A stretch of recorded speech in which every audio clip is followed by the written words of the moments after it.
você abrir sua Bíblia, a carta de Paulo a Tito. Hoje a gente chega no fim dessa carta. Foram algumas semanas, meses expondo essa carta de apenas 3 capítulos. E você que esteve desde o início, com certeza vai conseguir chegar conosco aqui no final, fechando aí tudo que a gente trabalhou. Você que está chegando hoje ou voltando, que o Senhor também aplique essa palavra em seu coração e que nos ajude a fechar o que Ele quer trabalhar em nós sobre colocar a nossa casa em ordem. Tenho certeza que Deus usou algum momento ou vários desses momentos de exposição da palavra para orientar a sua vida, para ajudar a colocar alguma coisa da sua vida, da sua família em ordem. Eu espero que isso possa ser consolidado hoje aqui. Os irmãos que estão acompanhando de casa, que eles sejam também abençoados ao ouvir a pregação da palavra. Alguns também escutam depois, às vezes estão trabalhando em algum compromisso. Seja lá como for, que essa palavra alcance os nossos corações. Vamos orar por isso? Senhor, fala conosco, fala com a tua igreja, que o Senhor mais uma vez, pelo poder do Espírito Santo, Pai, em primeiro lugar, possa produzir os frutos que somente o Senhor, através da tua palavra, podem realizar em nossos corações. Nós cremos plenamente que esse não é apenas um momento social. Isso aqui é uma experiência, antes de tudo, espiritual, onde o teu Espírito, Pai, está abundantemente presente, onde Cristo Jesus passeia e faz a sua obra no meio da sua igreja, Senhor. Então, que nesse momento nossos corações se abram, porque a tua presença é certa, Pai. Que o Senhor está no meio da tua igreja, nós não temos dúvidas, mas que não hajam objeções, Pai, que não hajam barreiras em nosso coração. Pelo contrário, Senhor, nós estejamos aqui de corpo e alma, sedentos pela tua voz, sedentos pela tua presença, sedentos pela revelação do Senhor, que é a tua palavra sendo aplicados à nossa vida. É o que nós te pedimos e oramos em nome de Jesus. Amém. Meus irmãos, a semana passada nós falamos sobre os desafios da convivência com pessoas. E é curioso que isso não começa na fase adulta. Aproveitando as crianças que estão presentes aqui hoje, vocês brigam com os amigos alguma vez? Briga? Fala a verdade aí. Quem briga com um amigo, levanta a mão. Levanta a mão aí. Vocês fizeram sim, levanta a mão. Eu sei que as crianças brigam com os colegas, mas vocês amam eles? Ama, né? Pode dizer mais ou menos não, viu? Vocês amam seus colegas, eu sei. Vocês amam tanto que vocês ficam assim... Não quero nem admitir esse amor todo, né? Por que eu estou dizendo isso, irmãos? Porque o que a gente falou semana passada, dos desafios da convivência, pessoas divisivas, muitas vezes a gente entrar em conversas inúteis, elas não são apenas desafios de adultos. As crianças hoje estão aqui, elas já têm os seus desafios. Desde que a gente vira gente e vive com gente, a gente vai ter desafio com pessoas. E muitas vezes o desafio começa conosco, né? Às vezes a gente sempre para pensar no próximo, né? Sempre a gente olha para o próximo, o problema é o outro. E a verdade é que o desafio começa na gente, porque o nosso coração também é pecaminoso e muitas vezes nós somos os agentes mais ativos nesse processo dos desafios da vida. E nós falamos sobre isso na semana passada, né? Falamos de muitas questões práticas, casais que discutem por assuntos periféricos, que não são realmente importantes, famílias que se rompem, se dividem por discussões também irrelevantes, amigos que se afastam por mal entendidos, ambientes de trabalho que se tornam tensos por causa de fofoca, de maledicência, assim como muitas vezes acontece no ambiente da família da fé, né, também. Pessoas que se isolam, né, se desconectam umas das outras porque se viram feridas e agora decidem que talvez seja melhor vidas mais solitárias, eliminando riscos de relacionamentos que muitas vezes podem gerar desafios e feridas na alma. E a pergunta que surge inevitavelmente é se é tão difícil conviver com pessoas, por que o Senhor insiste em nos colocar juntos? Porque ele não nos salva e nos deixa viver, cada um no seu canto. E a resposta para isso, irmãos, é simples, mas ela é profunda. É porque Deus nos fez relacionais. E ele nos fez relacionais porque fomos criados à imagem de Deus, e Deus é um ser relacional. O Deus de Abraão, Isaque e Jacó, diferentemente de outros deuses, falsos deuses, como o próprio Deus do Islã, Alá, o nosso Deus, ele já é relacional na sua própria essência. O Deus trinitário é o Deus diferente dos outros deuses, porque dentro dele mesmo, sendo um Deus, ele subsiste em três pessoas. É algo que a gente tenta explicar para as crianças, né? As crianças perguntam como é um Deus que subsiste em três pessoas. A gente não sabe explicar. E a gente recorre a alguns exemplos que muitas vezes são a maior boa vontade, mas não são os melhores exemplos. É como a água, que é gelo, é líquido e é vapor. Não, não é, porque a água continua sendo água. Então a essência ali é água, mas Deus ele subsiste em três pessoas. Então nem a física, nem a química, nem os elementos da natureza conseguem explicar o que é a Trindade. Mas de fato é um Deus que subsiste em três pessoas. Ele de fato tem uma essência divina, é um só Deus, mas que inexplicavelmente subsiste em três pessoas: Deus Pai, Deus Filho e Deus Espírito Santo. E na sua própria natureza, ele é relacional. E eles vivem não apenas em um relacionamento, mas eles vivem um relacionamento perfeito, onde não há divisão, onde não há disputa, onde não há inveja, onde não há briga, onde não há mal entendido, onde não há nenhum tipo de problema causado pelo pecado, porque Deus é santo, santo, santo. E o pecado nunca adentrou na experiência trinitária de Deus. E se ele é relacional em essência, na sua própria relação interna trinitária, ao nos fazer a sua imagem, ele nos fez seres relacionais também. Logo, ele nos salva e ele nos mantém como seres relacionais. E uma das coisas que ele quer mudar em nós ao nos salvar é nos fazer viver a comunhão de um modo diferente, viver relacionamentos de forma redimida. E Deus nos mantém em comunidade, irmãos, dito de outra maneira, porque pessoas precisam de pessoas. E esse é o tema do nosso sermão.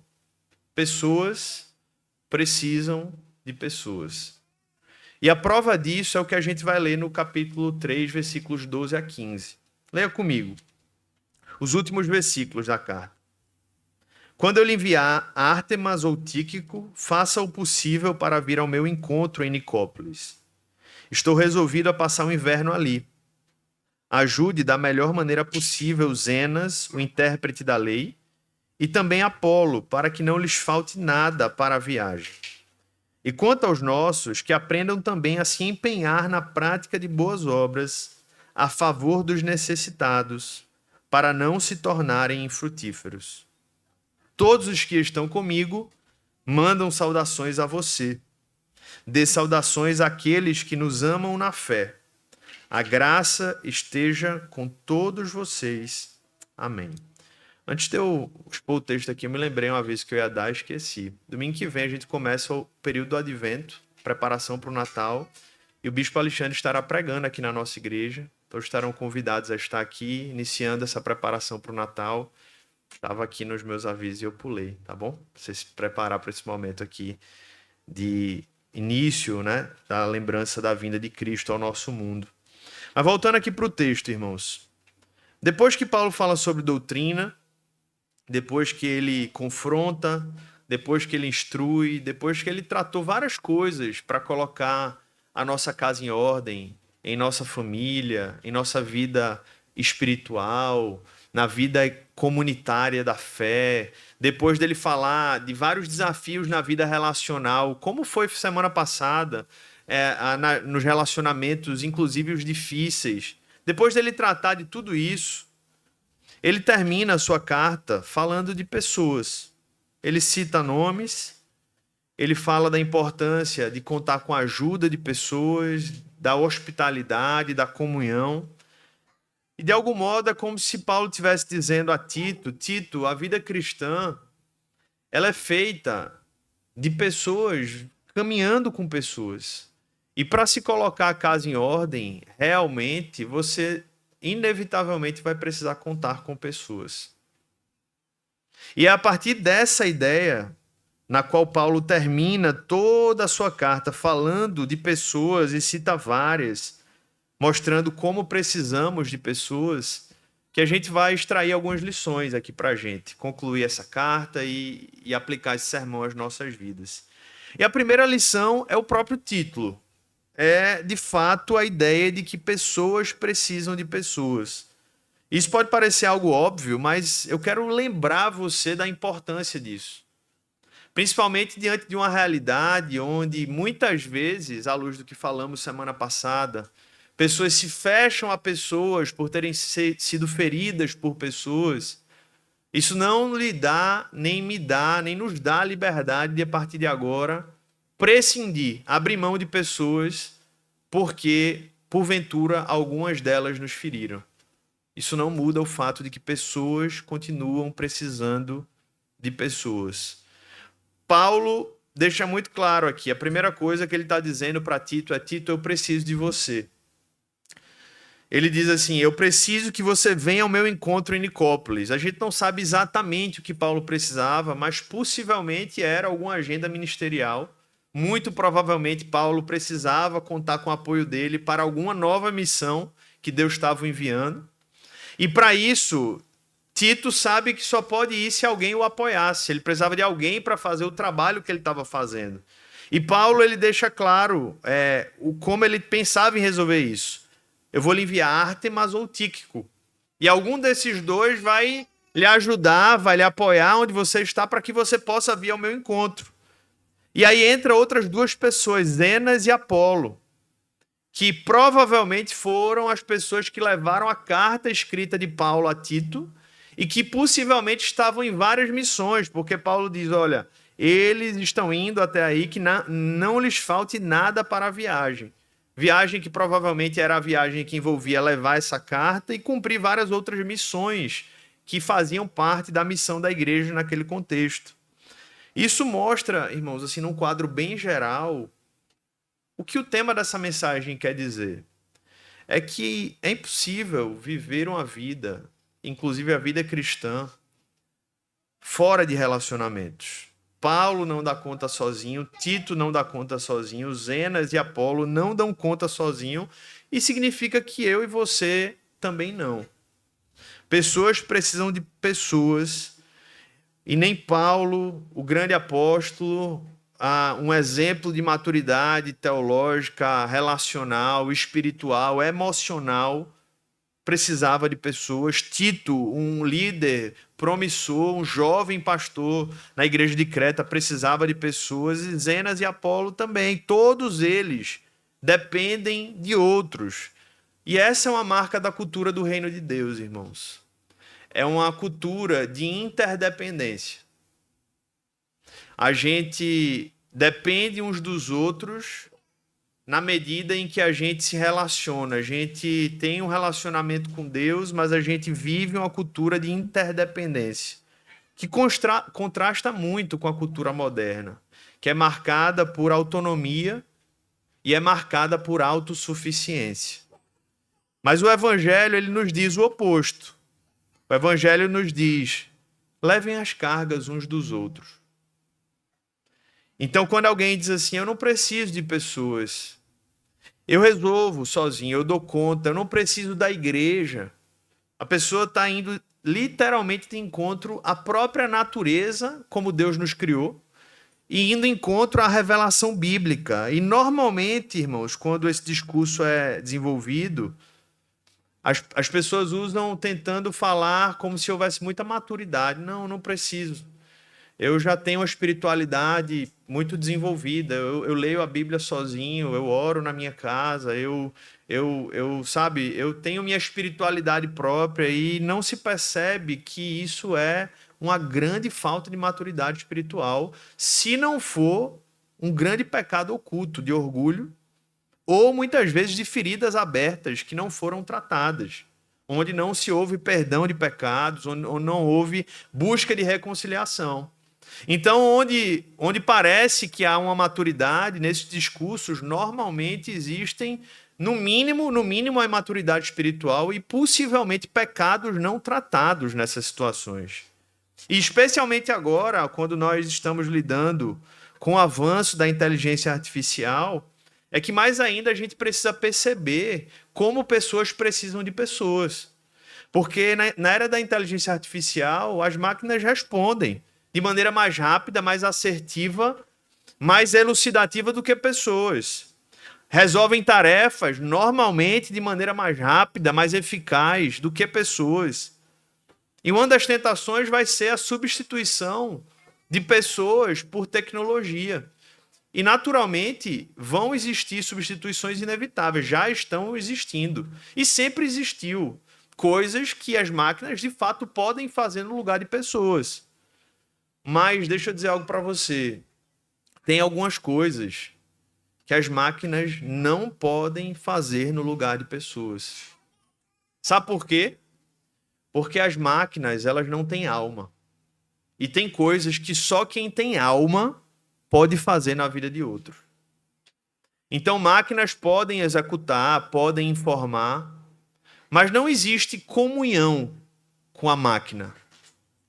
Você pode pedir conselhos à inteligência artificial, mas você não pode gozar de comunhão com ela. E comunhão é uma experiência espiritual que só se vive com pessoas.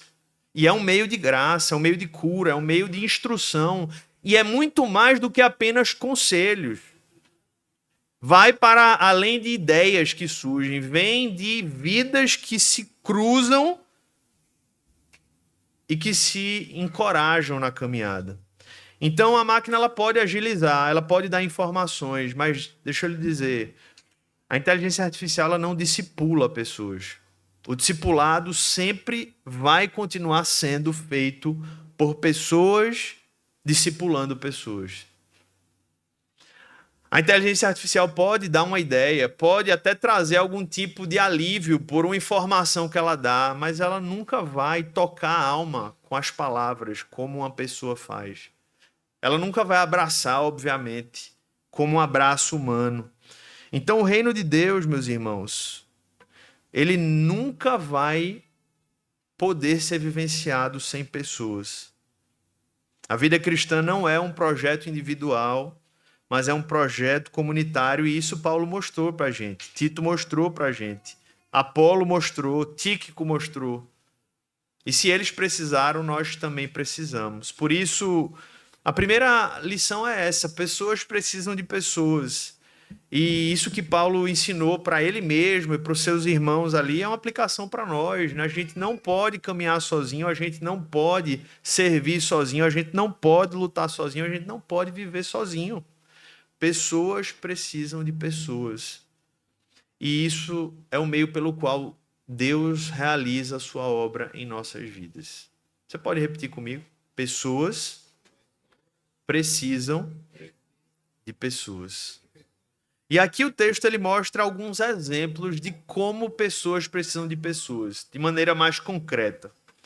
Se você observa bem o versículo 12, basicamente, depois de Paulo ter falado sobre várias instruções teológicas e doutrinárias ao longo da carta, depois dele tratar de várias questões éticas, morais, depois dele falar sobre a salvação de Deus pela graça, ele termina a carta falando aqui basicamente de uma necessidade logística, operacional dele. Ele estava dizendo assim: Tito, eu preciso que você venha ao meu encontro em Nicópolis.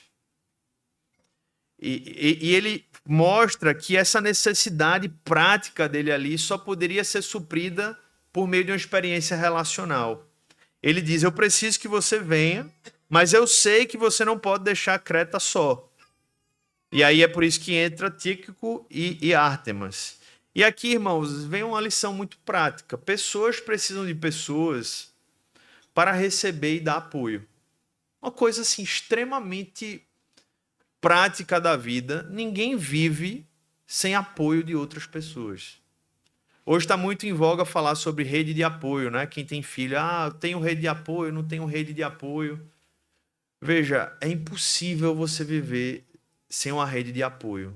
Você pode ter uma rede de apoio maior ou menor, pode ser explícita ou implícita, pode ser que você tenha consciência ou não, mas existem pessoas lhe apoiando em alguma instância. Você tenha consciência disso ou não. E o que é que importa de maneira prática é você parar para se conscientizar de que não se tem como viver nessa vida sem apoio de outras pessoas. A rua que você andou hoje, ela não estava cheia de lixo porque de madrugada passou um caminhão de lixo e você nem parou para pensar nisso. Houve alguém lhe apoiando nesse sentido, mas você não percebeu isso. Então o que eu quero dizer é que você está sendo apoiado por pessoas em maior ou menor instância, pagando por isso ou não pagando, vendo ou não vendo, mas a vida ela demanda apoio de pessoas. E isso é muito importante a gente perceber, porque tem pessoas que ainda não viraram essa chave. Não apenas para ter a consciência, mas para se apropriarem e humildemente reconhecerem que precisam ser intencionais em reconhecer que precisam de pessoas. Tem pessoas que não precisam ajuda, não pedem ajuda por orgulho. E se você parar para ver, isso era algo que não era um problema de Paulo. O que Paulo mexia na vida das pessoas não era brincadeira. Tito estava em Creta, tinha assumido uma bronca gigante lá. Possivelmente as coisas estavam mais em paz. Quando Tito estava respirando, Paulo olha e diz, olha, agora tu vai para Nicópolis. Se Paulo fosse melindroso ou orgulhoso, ele ia ficar assim, será? Ele nem hesita, ele manda por carta, não teve nem como fazer uma ligação. Tito só recebe assim, faça o possível para vir ao meu encontro em Nicópolis. Irmãos, maturidade espiritual envolve você saber ter a sabedoria de saber pedir ajuda e apoio às pessoas. Óbvio que eu não estou dizendo para você ser aproveitador, certo? Paulo não era aproveitador. Ele era alguém que sabia que não ia poder fazer a obra de Deus sem apoio de outras pessoas. Então ele não tem vergonha disso, está explícito aqui. Ele tanto não tem vergonha que a gente está lendo esse pedido de ajuda dele, 2000 anos depois. Isso, a igreja toda estava sabendo desse pedido. Ele reconhece a sua limitação e ele diz, Tito, eu preciso de você. E muitas pessoas não recebem apoio, muitas vezes porque não pedem apoio. E não é pecado pedir apoio, irmãos. Amém? Se não for no espírito aproveitador, se não for no espírito envolvendo preguiça, desleixo, que aí é um pecado, mas se for um apoio necessário, não é pecado. Na verdade, é bíblico. Ah, pastor, mas é desconfortável. Aí eu pergunto a você, quem lhe disse que seria confortável ser um discípulo de Jesus? Onde é que você ouviu isso na Bíblia? Alguém já leu isso na Bíblia? Vai ser muito confortável ser um discípulo de Jesus. Não, irmãos. Tem muitas coisas desconfortáveis na caminhada do reino. Muitas coisas. Na verdade, o mais difícil talvez seja dizer o que é confortável na caminhada cristã. Poderia inverter a pergunta. E não significa que porque é desconfortável que é ruim, não. Pelo contrário. A gente cresce na vida principalmente por meio de experiências desconfortáveis. Como é que a gente aprende novas habilidades no trabalho? Se esforçando para conhecer, quebrando a cabeça, errando. Como é que a gente aprende coisas novas? Abrindo livro, passando horas lendo. Como é que a gente perde peso? Cortando coisas que a gente gosta de comer, indo para academia. Quem começa a gostar de academia chegou no outro nível espiritual, porque é muito difícil gostar. Não é verdade? Já está assim no nível de santidade mas você passa anos talvez para gostar e você passa anos indo sem gostar. Faz parte. Então é desconfortável e é desconfortável às vezes pedir apoio. É desconfortável, mas é bíblico e mostra humildade, irmãos. Mostra humildade. Essa é a cultura do reino. Pessoas precisam de pessoas para receber apoio, para dar apoio também. E um exemplo disso aqui muito claro, irmãos, é Tíquico, que é um nome que não sei se todos já lembram dele, mas ele é muito citado em várias partes do texto bíblico e em todas as vezes que ele é citado, ele é citado dando apoio a pessoas. Eu não vou ter tempo de ler, mas você pode anotar e ler em casa com calma, eu vou citar. Em Atos 20, é ele quem está viajando com Paulo durante as perseguições e os perigos. Atos 20, versículo 4. Em Efésios 6, 21, quem leva a carta para a igreja de Éfeso, para consolar os corações daquela igreja, instruir, é Tíquico. Paulo usa Tíquico. Em Colossenses, Paulo chama Tíquico, no capítulo 4, de amado irmão, ministro fiel e conservo no Senhor. Em 2 Timóteo 4, Tíquico é citado como alguém que vai substituir Timóteo. E agora em Tito, ele também é citado como um dos nomes cotados para substituir Tito em Creta. E é curioso, Tíquico não aparece em nenhum momento aqui pregando, mas aparece em todos os momentos apoiando e atendendo às necessidades que a igreja tinha de apoio em qualquer instância. Ele é o tipo de cristão sem o qual a igreja não funciona, irmãos. É a prova de que o reino de Deus é marcado por apoio, por ajuda, por serviço. E isso poderia ser aplicado de muitas maneiras, de tantas formas. A igreja só é igreja de Jesus porque durante séculos ela foi cheia de Tíquicos. Pessoas que às vezes as pessoas nem sabem o serviço que elas estão fazendo, nem sabem que elas estão servindo, mas elas estão fazendo, e é isso que faz a igreja avançar na sua obra.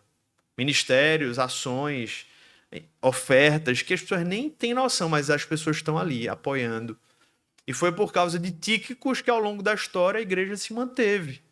Deus levanta líderes, levanta pregadores, Deus levanta mestres, mas a igreja, em sua grande maioria, é composta de Tíquicos, pessoas que apoiam e que muitas vezes nem são lembradas. Talvez você não lembrasse de Tíquico, talvez você não soubesse que Tíquico estava na Bíblia. Mas ele é relatado na maioria das cartas de Paulo, ele sempre tem uma ação estratégica de apoio, ele está apoiando, porque pessoas precisam de pessoas para receber apoio. Isso também poderia ser aplicado à família, irmãos, porque a família ela só vai funcionar se a gente tiver um espírito de Tíquico. Se você ficar querendo viver família, contabilizando, isso aqui aplica-se às crianças também. Quando o pai manda arrumar o quarto, aí você diz assim, não, mas foi meu irmão que bagunçou. Já aconteceu isso? Não vou arrumar o quarto, porque foi ele que bagunçou. Já aconteceu? Tudo bem, pela coragem. Confessou um aqui já. Sabe qual é o espírito de Tíquico? É dizer assim, não importa. Foi meu irmão, não foi meu irmão, meu pai mandou, eu vou ajudar a minha casa. Eu estou aqui para apoiar. Eu estou aqui para ajudar. O espírito de ficar contabilizando, sabe? Essa ajuda em casa serve para marido e esposa também. Não, irmãos, não se vive casamento medindo 50% e 50%. Aí eu lavei metade dos pratos, você lava a outra metade. Não. É 100%. Você dá tudo que você pode. Tudo que você pode e você ora e espera que o seu marido e a sua esposa dê 100% também. E aí os dois dando 100%, vai sobrar 50% e todo mundo está feliz. Esse espírito de Tíquico que é o que a gente precisa aprender. Pessoas precisam de pessoas para receber e dar apoio. Isso é fundamental para uma vida, irmãos, sã, saudável. Porque quando esses apoios eles são ignorados ou não são contados, a gente não permite ser apoiado ou a gente não se dispõe a apoiar pessoas, que a vida ela começa a se tornar um grande caos. Só basta você lembrar desse exemplo aí da rua. É óbvio, os garis estão a trabalho, mas eles estão apoiando. Imagina se eles declarassem a greve, como é que ia ser uma semana com os lixos na rua. E aí você pode aplicar isso à sua vida. Apoio ele é necessário, a gente precisa de pessoas apoiando e a gente precisa se abrir para receber esse apoio, porque tem pessoas que não se abrem para isso. E a gente precisa se abrir para apoiar pessoas que a gente vê que precisam de apoio, a começar da nossa casa e a começar da família da fé, que é a Igreja de Jesus. Amém? Segunda lição que a gente vê que pessoas precisam de pessoas é o versículo 13. Vou caminhar mais rápido aqui pelo tempo. Pessoas precisam de pessoas para sustentar a missão. Olha o que diz o versículo 13. Ajude da melhor maneira possível Zenas, o intérprete da lei, e também Apolo, para que não lhes falte nada para a viagem. Apolo possivelmente aqui é o pregador, né, que Paulo fala, eu plantei, Apolo regou. Ele era um mestre na igreja, um discipulador. Possivelmente é Apolo aqui. E agora Zenas e Apolo estão nas missões, e uma das missões era levar esse recado lá a Creta, a Tito. E Paulo diz claramente para Tito, Tito, cuide para que não falte nada a Zenas e Apolo. Supram tudo que eles precisam para ele cumprir a sua missão. E aqui tem uma lição muito importante para a vida da igreja, para a vida no reino. A lição é que a missão de Deus sempre avançou, irmãos, e até hoje continua avançando, porque Deus levanta a sua igreja, Deus usa pessoas para sustentar pessoas na missão do reino. Zenas e Apolo tinham dons extraordinários. Zenas provavelmente era um advogado judeu, Apolo era um pregador, um dos maiores pregadores da igreja primitiva, como a gente vê em Atos 18. Mas eles provavelmente, pelo contexto aqui, tinham abandonado, pelo menos parcialmente, os seus ofícios e estavam dedicados à missão do reino. Eles estavam se dedicando a cumprir a missão, seja lá quais fossem essas no meio do caminho que Paulo e o time apostólico estavam enviando eles. E o investimento, o patrocínio dessa missão estava se dando, não era com recurso de Roma, não era com recurso do deputado da emenda parlamentar, era a igreja que estava bancando eles. Então, quando a gente fala da obra de Deus, irmãos, é uma aplicação muito prática. Homens ou pessoas precisam de pessoas para sustentar a obra de Deus. E sustentar a obra, sustentar a missão do reino é participar da obra do reino também. Quando a igreja sustenta não apenas o trabalho da igreja local, como está explícito nas cartas de Paulo, né, através de dízimos e ofertas, mas apoia trabalhos sociais, como o que a gente está fazendo no lugar da criança, apoia missionários que estão aí pelo mundo, né, em países muitas vezes passando por perseguições, ou missionários em locais conhecidos como os nossos, mas que tem tanta demanda, né? Inclusive, eu conversei com o Arão essa semana, eles fazem um trabalho maravilhoso de missões, para ele falar um pouco desse trabalho dele aqui. Só não falou hoje porque está em viagem, né? Já está em viagem, em missão.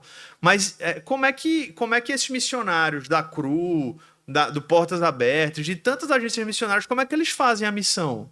Com o apoio e investimento da igreja. Pessoas precisam de pessoas para investir na obra missionária. Então, é curioso que Paulo também ele dá aqui uma orientação muito, muito interessante sobre a maneira de ajudar e de investir no reino, né? Ele diz assim, ajude da melhor maneira possível. Isso é forte, irmãos. Ele não diz assim, ajude como der a obra de Deus. Amém? Ele diz assim, ajude da melhor maneira possível.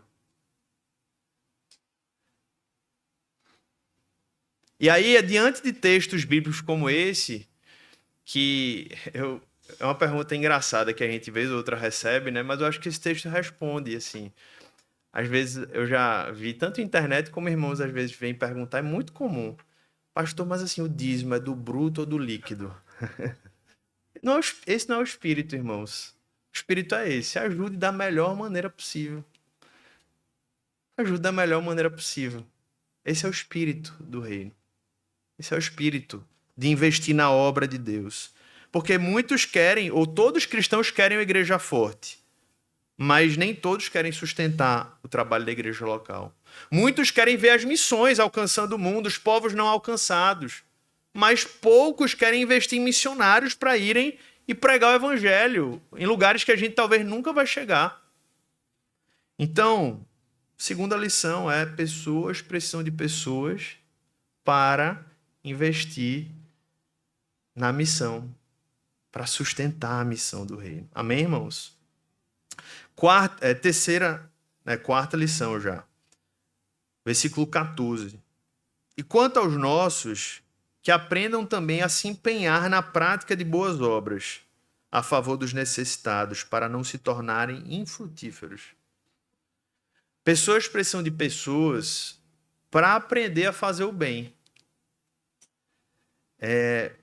Ele deixa claro aqui, quanto aos nossos, que aprendam a se empenhar na prática de boas obras. Isso significa que ninguém nasce sabendo praticar as boas obras. A gente aprende. E como é que a gente aprende, principalmente?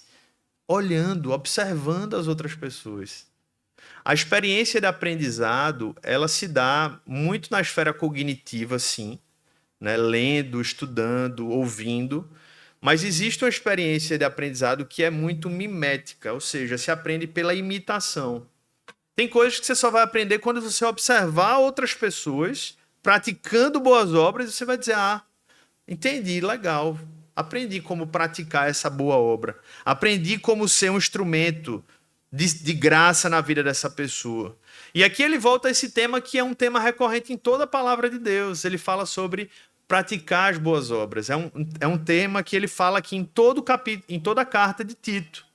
Obviamente, a gente viu já que não são boas obras praticadas para que nós sejamos salvos, mas que são obras que são praticadas porque nós fomos salvos. Mas não significa que porque a gente foi salvo, a gente já aprendeu exatamente como praticar as boas obras. Na verdade, a gente precisa aprender, a gente precisa saber o que é que Deus espera de nós. Elas não são automaticamente aprendidas, elas não são ativadas assim repentinamente, elas precisam ser aprendidas. E como é que a gente aprende? Com pessoas, na comunidade, na convivência, no contato com pessoas mais maduras, no serviço, nas necessidades que surgem na comunhão. Viva com pessoas e você vai perceber rapidamente oportunidades de boas obras e principalmente vai aprender rapidamente como fazê-las. Você vai errar, você vai acertar depois e você vai dizer, eita, eu estou entendendo como eu posso ser mais útil servindo essa pessoa. Porque a gente pode ajudar, irmãos, e ajudar, qual seria a melhor palavra? De maneira não sábia. A gente pode ajudar pessoas de maneira não sábia. A gente pode tentar ajudar uma pessoa e dar a ela o que ela não precisa, ou dar a ela algo que ela precisa de um modo irresponsável. Então a gente precisa aprender a praticar boas obras. E isso só se aprende vivendo relacionalmente. Ninguém aprende isso sozinho. Os discípulos aprenderam olhando Jesus. Olhavam Jesus, como é que Jesus lidava com as pessoas que o procuravam, como é que ele iniciava as conversas, como é que ele respondia aos anseios, como é que ele atuava ali como alguém que estava além de pregando o evangelho do reino, como é que ele também fazia a prática de boas obras. Os discípulos aprenderam isso andando com Jesus, 3 anos. Timóteo e Tito aprenderam com Paulo. A igreja aprende isso vivendo com pessoas, vivendo na comunidade, vivendo a vida na vida. E aplicando isso às convivências, às áreas, a gente aprende a ser um pai, uma mãe que pratica essas boas obras com os nossos filhos, fazendo isso, mas olhando para outros pais e mães, convivendo, aprendendo. Casais aprendem a conviver também com casais mais maduros. Jovens aprendem com irmãos mais experientes. Líderes aprendem com outros líderes. E assim a gente vai relacionalmente aprendendo a praticar as boas obras a favor dos necessitados, para não nos tornarmos infrutíferos. Então essa é a 4ª lição, irmãos. Pessoas precisam de pessoas para aprender a fazer o bem. A gente precisa disso. E a gente conclui com o versículo 15. Ele diz assim: todos os que estão comigo mandam saudações a você. Dê saudações àqueles que nos amam na fé. A graça esteja com todos vocês. Pessoas precisam de pessoas para serem encorajadas na fé. É assim que Paulo termina a sua carta. Ele termina com saudações, com reconhecimento, desejando que a graça de Deus seja derramada sobre a igreja. E ele faz isso, irmãos, porque ele sabe que mesmo o cristão mais forte, mesmo o cristão mais maduro, ele precisa ser lembrado que ele não está só. E todo cristão precisa de encorajamento. Pessoas precisam de pessoas para serem encorajadas na fé. A inteligência artificial pode emitir palavras, ideias, conselhos, mas ela não tem a capacidade espiritual de encorajar na fé. Isso é feito por pessoas. É por isso que Paulo, ele termina a carta, assim como todas as outras, saudando pessoas, encorajando, pedindo que as bênçãos de Deus recaiam sobre a igreja. Encorajamento, irmãos, é algo profundamente espiritual, que mantém o coração firme, mantém a fé íntegra. Tito liderava uma igreja muito difícil, Paulo sabia disso. Ele dá instruções, ele dá orientação, mas ele termina encorajando a Tito, encorajando aquela igreja. O próprio Paulo enfrentava oposições constantes e ele era encorajado pelos irmãos, pelas pessoas que caminhavam com ele. Tanto é que em várias cartas ele agradece o cuidado, ele agradece a atenção, agradece o sustento. E a verdade é que isso que ele faz com Tito é algo que nós precisamos também. Pessoas precisam de pessoas para serem encorajadas na fé. Então, às vezes, palavras simples, irmãos. Frases simples, conversas simples mudam tudo. Estou orando por você. A gente tá junto, conte comigo. Quando isso é verdadeiro, quando isso é genuíno, quando você se depara com a necessidade de um irmão, seja física, seja emocional, seja espiritual, e você vai lá e supre aquela necessidade, seja lá qual for a maneira de suprimento, você está se colocando como encorajador na vida dela. Então, pode ter certeza que coisas simples, atos simples de encorajamento, podem mudar o dia, podem mudar a semana, podem dar uma força espiritual diferente para alguém que caminha com Jesus. O encorajamento, irmãos, é um ministério. E todos nós somos chamados a exercê-lo. Mas só o exerce quem é gente, quem é pessoa. Pessoas precisam de pessoas para serem encorajadas na fé. Então, se de repente você tem se sentido pouco encorajado, faça uma pergunta sincera para você. Você tem se colocado intencionalmente em comunhão com pessoas? Você é aqui da nossa igreja, você tem ido a um grupo de vida? Você ser bem prático com você. Então vá. Permita que essa experiência seja um meio de graça, de encorajamento para a sua vida. Se coloque no meio de pessoas. Vão ter desafios de viver no meio de pessoas, mas vão ter muitos benefícios e eles superam qualquer um dos desafios, amém? Porque pessoas precisam de pessoas para serem encorajadas.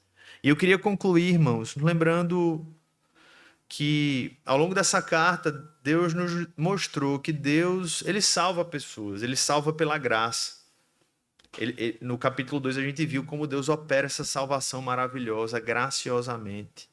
Mas ele não salva pessoas isoladamente, ele salva um povo, ele está formando um povo.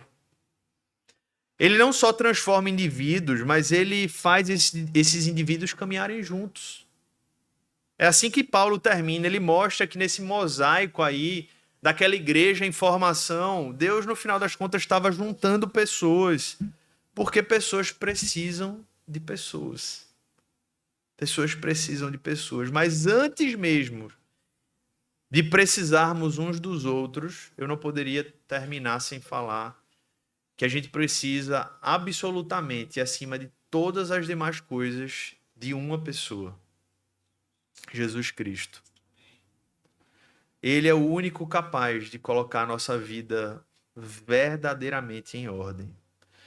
Fora de Cristo, meus irmãos, fora dele, a gente não encontra nada, nada, senão confusão e desordem. Qual é, na atmosfera dessa série de mensagens, qual é a principal resposta para a ordem que a gente tanto busca? é Cristo. Quer ordem na sua vida? Traga Cristo para a sua vida. No início, pode parecer que ele bagunça ainda mais. Mas, na verdade, é a bagunça da organização. Quando você vai organizar a casa, às vezes você não bagunça ainda mais a casa, porque você está ordenando, separando cada elemento. Às vezes é assim que Jesus faz. E parece que ele está bagunçando ainda mais a sua vida, tirando pessoas, colocando pessoas, mudando rotas, refazendo a conversas, mudando de trabalho, mudando de igreja, sei lá. Tantas coisas que ele vai fazendo, inserindo em comunidade, e parece que às vezes está mais bagunçado, mas não. Ele está preparando tudo para as coisas entrarem em ordem. Então, fora de Cristo, irmãos, é só confusão e desordem mesmo. Mas em Cristo, tudo encontra o seu devido lugar. E é por isso que quando ele entra em nossa vida, ele não apenas organiza o que a gente crê. Ele começa organizando a nossa mente. O que é que a gente crê? Creio em Deus Pai Todo-Poderoso, a gente afirma o nosso credo, a nossa fé, a gente lê a palavra e a gente começa a ter convicções teológicas, bíblicas, mas depois ele começa a organizar tudo, ele começa a organizar nossos relacionamentos, ele começa a mostrar o que é relacionamento que vem dele, o que é relacionamento que não vem dele, ele começa a organizar nossa rotina, ele começa a mostrar que a gente não pode viver uma vida bagunçada, ele começa a mostrar o que a gente come, o que a gente não deve comer, ele começa a mudar tudo, ele começa a organizar a nossa vida. Ele começa curando o que precisa de cura e no final, irmãos, ele vai reconciliando o que precisa de reconciliação, vai liberando perdão onde precisa de perdão e no final ele vai trazendo vida. Porque é isso que ele é. Eu sou o caminho, a verdade e a vida. E para isso, irmãos, muitas vezes, sempre na verdade, enquanto estamos debaixo desse mundo, ele vai enviando pessoas. Enviou Paulo para Tito, Tíquico para a igreja, e ao longo de todo o evangelho, todas as cartas, a gente vai vendo pessoas sendo enviadas para cuidar de pessoas. Mas antes, ele se envia. O Pai enviou o próprio Filho. E Cristo é a primeira e a maior pessoa que foi enviada para colocar a nossa casa em ordem. Ele morreu em nosso lugar. Ele morreu quando nós merecíamos a morte. A nossa vida bagunçada, que culminaria em condenação eterna, começou a ser organizada quando ele disse: eu pago o preço, eu me coloco no lugar. Eu vou assumir isso que deveria ser deles. E agora, quando a gente se une a ele, cremos nele como nosso Senhor e Salvador, ele nos chama a andarmos juntos, a apoiarmos uns aos outros, a sustentarmos a missão do reino e a encorajarmos aos nossos irmãos. E quando a gente caminha agora, irmãos, para encerrar não apenas esse sermão, mas essa série, eu faço mais uma vez essa pergunta. Quer colocar a sua casa em ordem? Só tem um caminho para isso, só tem uma resposta, se aproxime de Jesus, se aproxime do povo de Jesus. Caminhe com Cristo e caminhe com o povo de Cristo. Não tem outro caminho para colocar a casa em ordem. Não tem outra rota. Você vai continuar batendo cabeça em lugares que não levam a lugar nenhum se você não der esse passo. Sua vida vai continuar bagunça. Não é o tempo que vai resolver, não é o dinheiro que vai resolver, não são os títulos que vão resolver, não são as graduações, não são as formações, não é a cidade, não é o país. Você pode morar no país mais desenvolvido, ter o melhor emprego, ter a melhor moradia, ter o melhor tudo. Se você não se aproximar de Jesus e da sua igreja, sua vida vai continuar uma bagunça. Então, a pergunta cabe a você agora. Quer colocar a casa em ordem? Volte-se para Jesus. Se você já caminha com Jesus, continue caminhando com Jesus. Porque talvez ele esteja no meio da bagunça e você está dizendo: eu vou voltar. Igual o povo no deserto. Era melhor estar no Egito, porque lá tinha o que comer. Mas você não está entendendo que está no meio da bagunça. E que está chegando à terra prometida. E se você murmurar menos, chega mais rápido. Porque não foi isso que aconteceu? Eles murmuraram, demorou mais. Então, se você já está com Cristo, eu te encorajo, meu irmão. Fique firme com Cristo. Talvez esteja exatamente no momento da bagunça e você esteja desencorajado por isso. Mas se é Cristo que está comandando, saiba que essa bagunça é santa, amém? E ela vai redundar em ordem para a glória de Deus. Para a glória de Deus. Que eu creio que essa ordem, você pode começar a colhê-la hoje. Eu sei que a perfeição só vai vir na glória. Mas a ordem, ela começa a ser progressivamente revelada hoje. Eu estava conversando com um irmão, não é daqui da igreja, é de outra comunidade, ele se converteu há 2 anos. Ele estava me falando assim, eu estou impressionado com o que Deus fez na minha vida. Ele que vivia assim, totalmente no mundão, totalmente entregue. Ele disse assim, nem nos meus melhores sonhos eu consegui imaginar o que Deus está fazendo na minha vida hoje. Ele falou, no início foi uma bagunça, Deus tirou todo mundo da minha vida, só deixou minha esposa. Eu já era casado e Deus restaurou minha esposa também. Mas o resto ele tirou, mudou todo mundo. E eu achei que ia perder tudo, até no meu trabalho, ele gera uma empresa, até no meu trabalho mudou todo mundo. Perdi toda a minha liderança depois da minha conversão. E ele diz que hoje ele vê que aquela bagunça foi uma bagunça santa. Foi para a glória de Deus. Que o Senhor Jesus, pelo poder dele, poder de Deus que o ressuscitou dentre os mortos, que ele nos faça perseverar, irmãos, nessa caminhada. Que ele nos faça perseverar nessa luta para colocar a nossa casa em ordem, nossos relacionamentos em ordem, nossa igreja em ordem, e por onde mais ele nos enviar. Não a ordem do homem, mas a ordem de Deus, a ordem espiritual que só pode vir dele e que só serve para a sua glória, desde agora e para todo sempre. Amém. Vamos orar? Quero convidar você a fechar os seus olhos agora.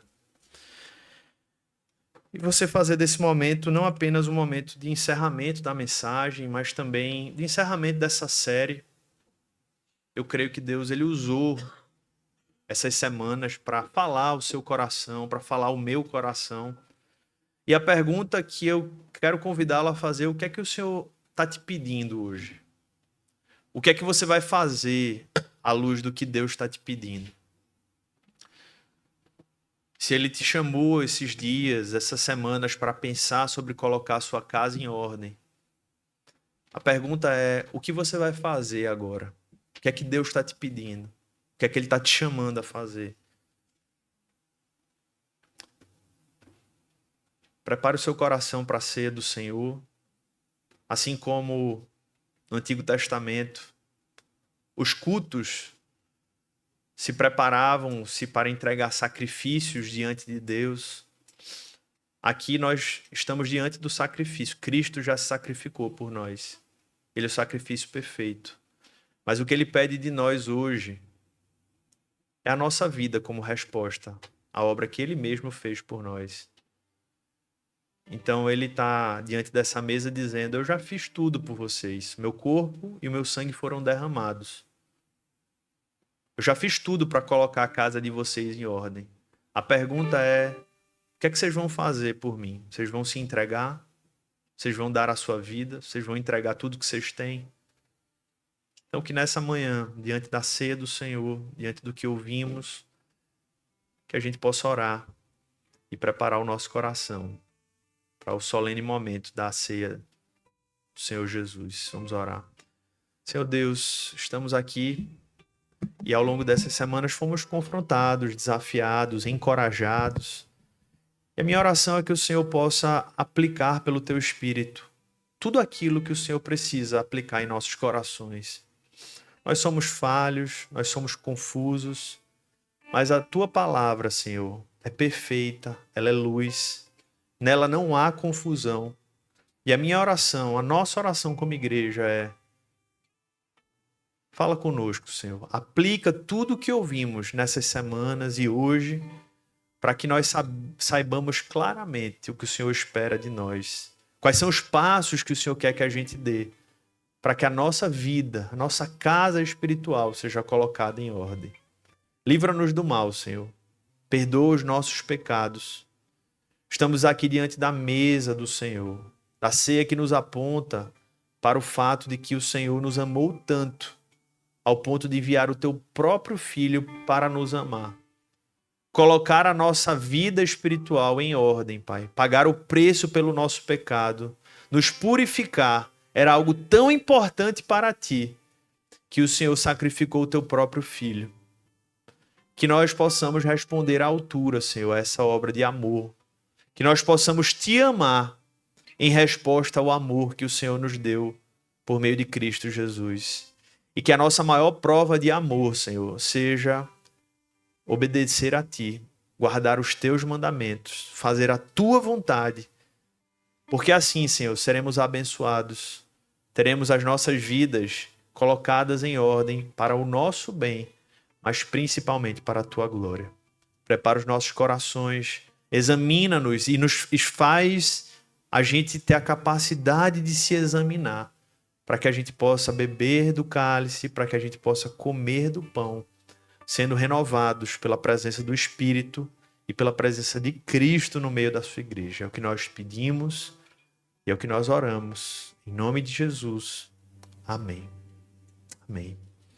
Quero convidar os irmãos que vão nos ajudar a servir a ceia do Senhor. Esse é um momento